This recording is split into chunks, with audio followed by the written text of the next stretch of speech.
કોંગ્રેસે પણ તિરંગા યાત્રા કાઢી. એના કરતા જ્યારે દેશ પર આફત આવે,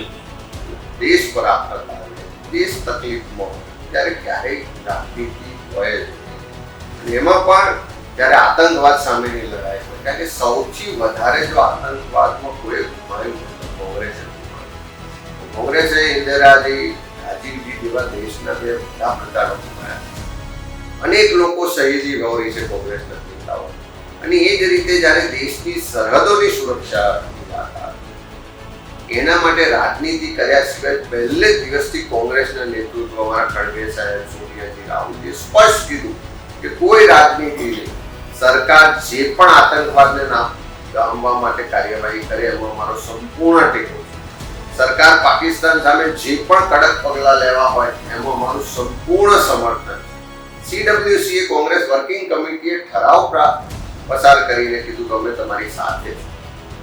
સરકારે 56ની છાતી વાળા, લાલ આંખ બતાવવા વાળા સીઝ ફાયરમાં કેમ માની ગયા, એ તો હવે પ્રજા પ્રશ્ન પૂછે.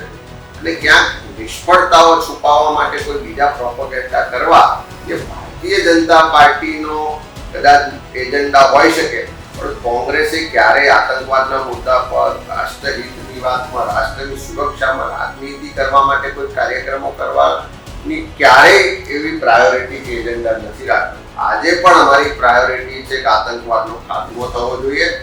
દેશના લોકો ઈચ્છી રહ્યા હતા કે પાકિસ્તાનને જેમ 1971માં ઇન્દિરાજીએ જવાબ આપ્યો હતો, એક ગા ને બે કટકા બાંગ્લાદેશ જુદું પાડ્યું હતું, આ વખતે પણ આખો દેશ ઈચ્છી રહ્યો હતો કે પાકિસ્તાનને એવો જવાબ મળવો જોઈએ કે પેઢીઓ સુધી આતંકવાદને પ્રોત્સાહન આપવાની હિંમત ના કરે.